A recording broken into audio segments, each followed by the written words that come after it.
चलिए 2 नंबर देखिए क्या कहता है। राष्ट्रीय आय की परिभाषा दे। क्या कहिए बोलिए? राष्ट्रीय आय की परिभाषा दे। राष्ट्रीय आय की परिभाषा आप लोगों को लिखा हो चुके हैं। कहता है कि इसकी गणना की प्रमुख विधियां कौन सी है? बोलिए।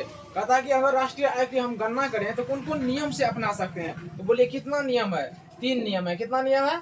अगर हम राष्ट्रीय आय को निकालना चाहेंगे तो कितना नियम से निकाल सकते हैं? बोलिए 3 नियम से। पहला क्या बोलिए? सकल घरेलू उत्पाद। दूसरा नंबर में सकल राष्ट्रीय उत्पाद। 3 नंबर में शुद्ध राष्ट्रीय उत्पाद। अब देखिए हम पहले राष्ट्रीय आय किसे कहते हैं वो देखते हैं। किसी देश या राज्य में, किसी देश या राज्य में, बोलिए 1 वर्ष की 2 वर्ष, 1 वर्ष की अवधि में उत्पादित सभी वस्तुओं और सेवाओं के मौद्रिक मूल्य के योग को राष्ट्रीय आय कहते हैं। क्या कहते हैं? बोलिए। वस्तुओं और सेवाओं के मौद्रिक मूल्य के योग को क्या कहेंगे? राष्ट्रीय आय कहते हैं। बोलिए कितना दिन के लिए समय लेते हैं? 1 साल के 2 साल? 1 साल में, है ना। राष्ट्रीय आय की गणना में बोलिए कितने नियम से हम निकाल सकते हैं? 3 नियम से। कितना नियम से? सकल घरेलू उत्पाद, सकल राष्ट्रीय उत्पाद और शुद्ध राष्ट्रीय उत्पाद। सकल घरेलू उत्पाद देखिए अब क्या होता है। कहता है किसी देश में किसी दिए हुए वर्ष में, अभी मान लेते 2023 है, क्या है ये? 2023 है। इसी साल का हम गणना करेंगे, अभी 2023 कर लेते हैं। तो कहता है किसी देश में, तो देश कौन सा हो गया? बोलिए भारत। क्या हो गया? भारत। किसी दिए हुए वर्ष में, वर्ष कौन सा है? बोलिए 2023 में।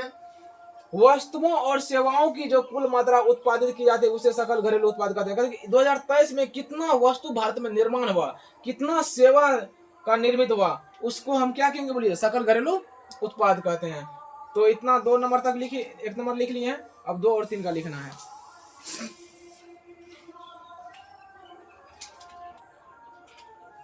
देखिए 2 नंबर का इसका क्या था? सकल या कुल राष्ट्रीय उत्पाद। देखिए इससे पहले हम देख लिए थे कुल राष्ट्रीय उत्पाद। अभी देखते हैं। किसी देश में 1 साल के अंतर्गत, बोलिए कितना?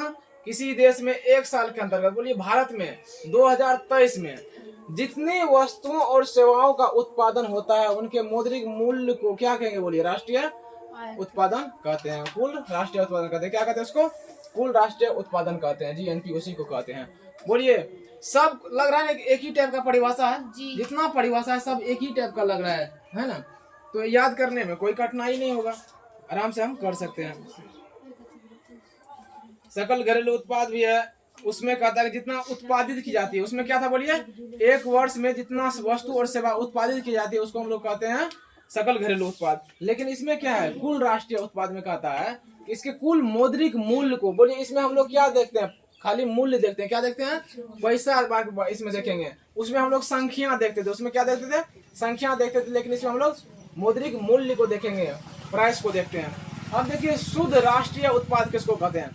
शुद्ध राष्ट्रीय उत्पाद समझिए, इसका कहता है कि कुल राष्ट्रीय उत्पाद में से खर्चों को घटा देने से जो शेष बचता है उसे शुद्ध राष्ट्रीय उत्पाद कहते हैं। अभी कहिएगा कैसे?